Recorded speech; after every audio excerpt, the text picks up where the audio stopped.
You want to learn to speak English fluently, right? Think of English like a skill, just like learning to ride a bike or cook a delicious meal. The more you practice, the more natural it becomes. You don't need to be perfect. You just need to keep going, step by step. Start with this. Every single day, take a few minutes to talk to yourself in English. I know it sounds strange, but stay with me. Picture this. You're brushing your teeth in the morning, and you can think of simple things like, okay, after this, I'll make breakfast. I think I'll make eggs today. Then I'll wear my favorite blue shirt and get ready for work. That's it. Just talk to yourself about your day in simple English. You're training your brain to think in English. Now let's make it a little more fun. Imagine you're a movie star in your own life, and you're narrating everything. You walk into the kitchen, open the fridge, and think, what's for breakfast today? Ah, I see the milk is almost finished. Better make a grocery list. Just like that, you've started using English naturally without even thinking too much about it. And speaking of breakfast, let's talk about conversations. You know how sometimes when you're in a cafe or restaurant, you hear people around you talking instead of just sitting there? I want you to imagine you're part of that conversation in English. You don't even have to say anything out loud, just in your head. Pretend someone's asked you, "How are you today?" And you respond with, "I'm doing great, just enjoying my coffee." It's about using your imagination to put yourself in English-speaking situations. Here's another trick. When you watch your favorite shows or movies in English, pause after a sentence and repeat it. You might be watching a show where someone says, "Hey, what's going on?" Pause the show and then say it out loud. "Hey, what's going on?" Do it until it feels natural. This way, you're not just learning words, you're learning the rhythm of how native speakers talk. Let me tell you a secret about listening practice. When people say they want to get better at listening, they often think they need to understand everything from the start. But no, you don't. Just focus on understanding the main idea first. Picture this. You're listening to a podcast and they're talking about their weekend. Even if you don't catch every word, you might hear something like, "Saturday beach, really fun." Boom! You've got the main idea. They went to the beach on Saturday and had fun. The more you listen, the more words will start to make sense. I'll give you an example from my own experience. When I started watching movies in English, I couldn't understand half of what they were saying. But I kept watching over and over, and I picked up phrases like, "What's up?" and "No way," without even realizing it. That's the key. Don't stress about understanding every word. Just enjoy the process. And speaking of words, let's talk about remembering them. You know that feeling when you learn a new word, but then, a week later, you've completely forgotten it. Here's how to fix that. When you learn a new word, use it in 3 sentences right away. If you learn the word amazing, don't just stop there. Say, "The weather is amazing today. That movie was amazing. I feel amazing after that workout." You're not just memorizing, you're actually putting the word to work. Let's add a little more to that. Whenever you come across a new word, write it down. But don't just write the word. Write it in a full sentence. That way, you will remember how it fits into a conversation. For example, instead of just writing excited, write, "I'm excited to learn English today." This is a small trick, but it works wonders for your memory. And hey, if you're someone who likes a challenge, here's something fun you can do. Set a timer for 5 minutes and try to come up with as many sentences as you can using the new word you've learned. It's like a game. Maybe the word is delicious. You could say, "This pizza is delicious.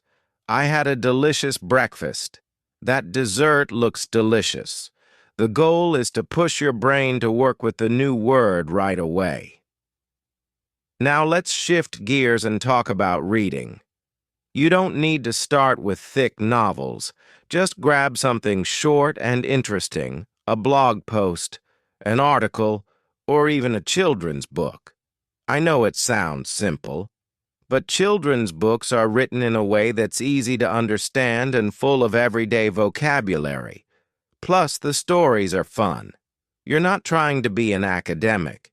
You're learning English to use it in real life. Here's a cool example. Imagine you're reading an article about travel. You come across the word adventure.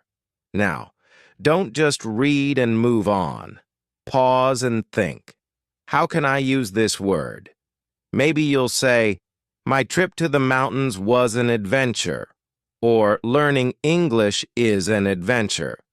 The more you engage with what you're reading, the more those words stick with you. Now, let's tackle fluency. Fluency isn't about speaking fast. It's about speaking comfortably. I remember when I first started speaking English. I used to hesitate a lot. I'd stop mid-sentence trying to find the right word. But then I realized mistakes are part of the process. The more you speak, the more natural it becomes. It's like riding a bike. At first you wobble, but the more you ride, the smoother it gets.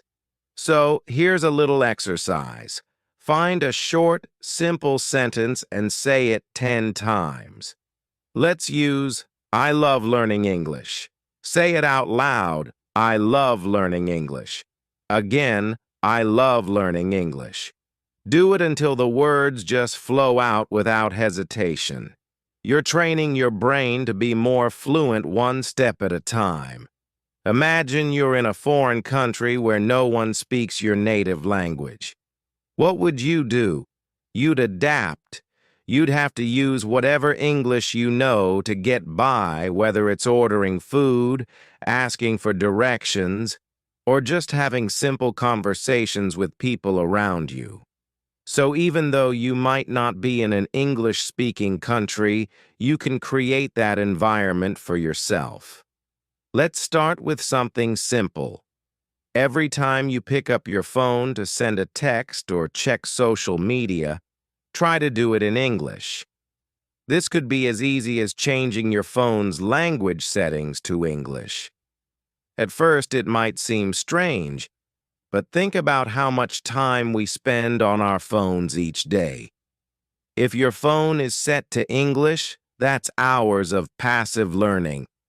You're forcing yourself to read, process, and understand English just by doing everyday things like checking your messages or browsing Instagram. Now, I want you to imagine something fun. You've just met someone new and they only speak English. You want to tell them about yourself, your day, your plans. Go ahead, try it right now. "Hi, my name is your name, and today I'm feeling really excited because," and keep going. You don't need to have someone in front of you. Just imagine you're introducing yourself to someone. It's all about getting comfortable with talking, even when no one's around to hear you. Let's make this even more interesting. Have you ever noticed that when you listen to native speakers, they don't always follow the rules we learn in school? Sometimes they use slang, short forms, or they even skip words altogether.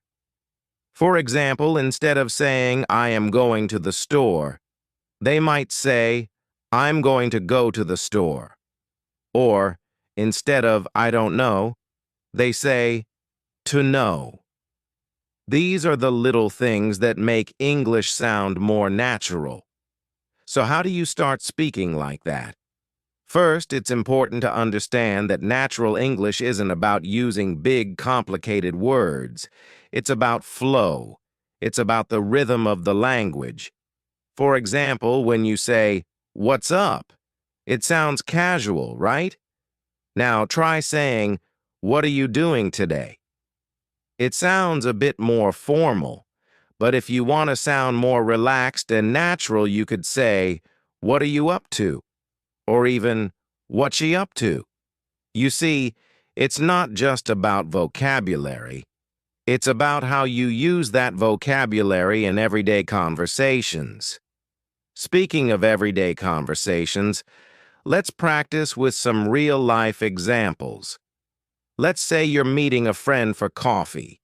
You could say something like, "Hey, want to grab a coffee?" That's casual, right? But now, let's expand it. Imagine your friend asks, "What have you been up to lately?" You could reply with something like, "Oh, just the usual. Work's been busy, but I've been trying to relax when I can."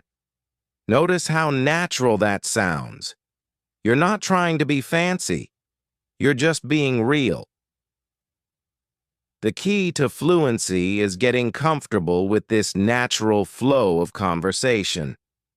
Let's try another example. Imagine you're at a party and someone says, "Hey, I don't think we've met before. What do you do?" You could reply with, "Oh, hey, I'm your name. I'm at your job. I love what I do, but it keeps me super busy." See how simple that is? You're not stressing about perfect grammar, you're just communicating. Let's talk a bit about confidence now.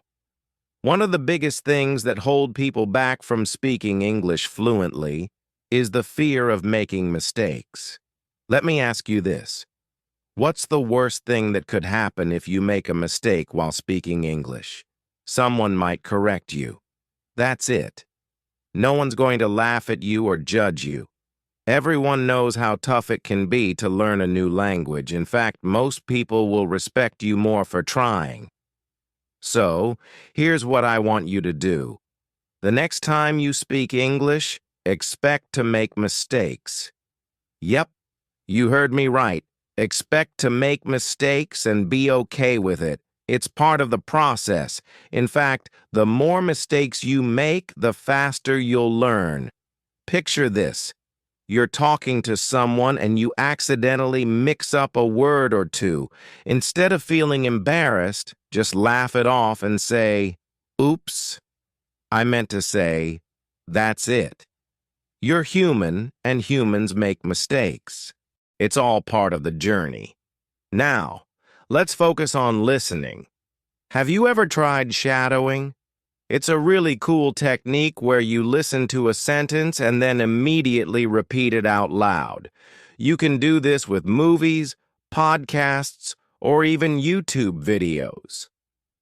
Let's say you're watching an interview and the speaker says, "I love traveling because it opens my mind to new cultures." Pause the video and then repeat it out loud. "I love traveling because it opens my mind to new cultures." Do this with short sentences at first, and then gradually work your way up to longer ones. It's like playing a game. The goal is to match the speaker's speed and tone as closely as possible. At first, it might feel like you're just mimicking, but over time, this will train your brain to think in English faster. And the cool part is, you'll start picking up on things like intonation and rhythm without even realizing it. Now, let's talk about reading. If you're someone who loves stories, here's a little hack for you. When you read in English, don't just read to understand. Read out loud to practice speaking. Let's say you're reading a story about a character who travels to Paris. Instead of reading silently, read the story out loud and imagine you're telling the story to a friend. For example, Sarah arrived in Paris and was amazed by the beauty of the Eiffel Tower. Now, close the book and say it again in your own words. When Sarah got to Paris, she couldn't believe how beautiful the Eiffel Tower was. You see what we're doing here? You're not just reading, you're retelling the story in your own way. This helps with fluency because you're practicing how to express ideas naturally. And let's not forget about writing. Writing is a powerful tool to improve your English. Here's a simple exercise you can do. Every night before bed, write down 3 things that happened during your day. It could be as simple as, I had a great lunch today, or I learned a new English word today. The point is, you're practicing how to think in English. Let's make it even more interesting. Choose a topic you love.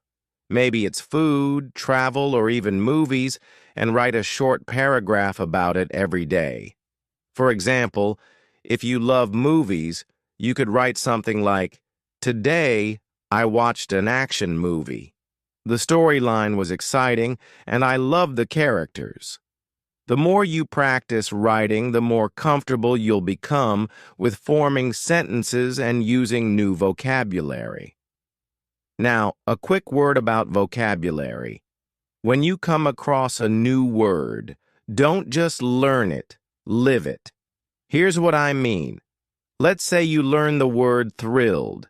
Don't just memorize it. Use it the next time something makes you happy. Instead of saying, I'm happy, say, I'm thrilled. Maybe you had a great time at a party. So, you can say, I was thrilled to be there. By using new words in different situations, they'll stick in your mind much better. Now, let's not forget about the fun part. Learning English doesn't have to be all about grammar and vocabulary. Make it fun. Play games with English. For example, have you ever tried tongue twisters? They're a great way to practice pronunciation while having a laugh. Try saying this, she sells seashells by the seashore. It's tricky, right? But the more you practice, the clearer your pronunciation will become. Here's a big tip. Immerse yourself in English. You don't have to live in an English-speaking country to do this. Surround yourself with English through music, podcasts, videos, and books. The more you hear, read, and engage with the language, the more natural it will become. Try to listen to English while doing everyday things. Whether you're cooking, cleaning, or walking, you're not trying to focus on understanding everything. You're just letting your brain soak in the language. Let's talk about expressing yourself confidently in English. One of the best ways to sound more natural and fluent is by learning phrasal verbs. These are combinations of a verb and a preposition or adverb that change the meaning of the verb. They're super common in everyday English and really important for sounding like a native speaker. Here's an example. Instead of saying, I will continue, you could say, I'll keep going. Or instead of, I cannot tolerate it, you could say, I can't put up with it. See how the meaning stays the same, but sounds more natural? Learning phrasal verbs can be tricky because their meanings aren't always obvious, but they're so useful in everyday conversation. Let's try using some in practice. Instead of saying, I started learning English, you could say, I picked up English a few years ago. Instead of, I'll cancel the meeting, you can say, I'll call off the meeting. These little adjustments can make you sound more fluent and help your English flow better. Now, let's focus on thinking in English. This is a big one. A lot of learners get stuck because they translate every sentence in their head from their native language to English. That takes time, and it's why many people feel slow or hesitant when speaking English. To solve this, you need to practice thinking directly in English. How do you do that? Start small. For example, when you're getting dressed in the morning, Narrate what you're doing in English in your head. Say something like, "Okay, I'm going to wear my blue shirt today, or I think these shoes will go well with my jeans." Don't worry about grammar or sentence structure. Just get comfortable expressing thoughts in English, even to yourself. You can also try this while cooking. Instead of thinking, "I need to add sugar," try thinking, "I'll add a spoonful of sugar to this recipe." These small shifts help you build the habit of thinking in English. Another great way to think in English is by labeling things around you. For instance, when you see your phone, think phone instead of translating it. When you're walking, label what you see: tree, car, clouds, etc. It might feel silly at first, but it's a simple way to train your brain to stay in English mode. Let's not forget about conversation fillers. These are small words or sounds that native speakers use to fill pauses in conversation, and they're super important if you want to sound more natural.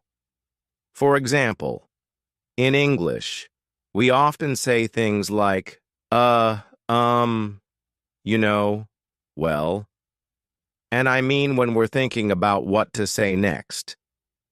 Let's try this in action. Imagine someone asks you a tough question like, "What do you think about climate change?" Instead of pausing for too long or feeling stressed, you could say, "Well, it's a really important issue, you know." I mean, we all need to be more aware of how we affect the planet. By A, you give yourself a little time to think while keeping the conversation flowing naturally. Let's also dive into the importance of intonation in English.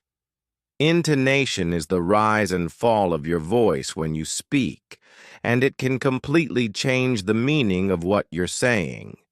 In English, we use intonation to express emotion, make questions, or emphasize certain points. For example, if you say, "You're going to the party with a flat tone," it's just a statement. But if you raise your voice at the end, "You're going to the party," it becomes a question. Intonation is crucial because English speakers rely heavily on it to understand whether someone is being serious, sarcastic, surprised, or confused. Let's practice with some more examples. You did what? Rising intonation to show surprise. "Oh, that's great." Falling intonation to show sarcasm.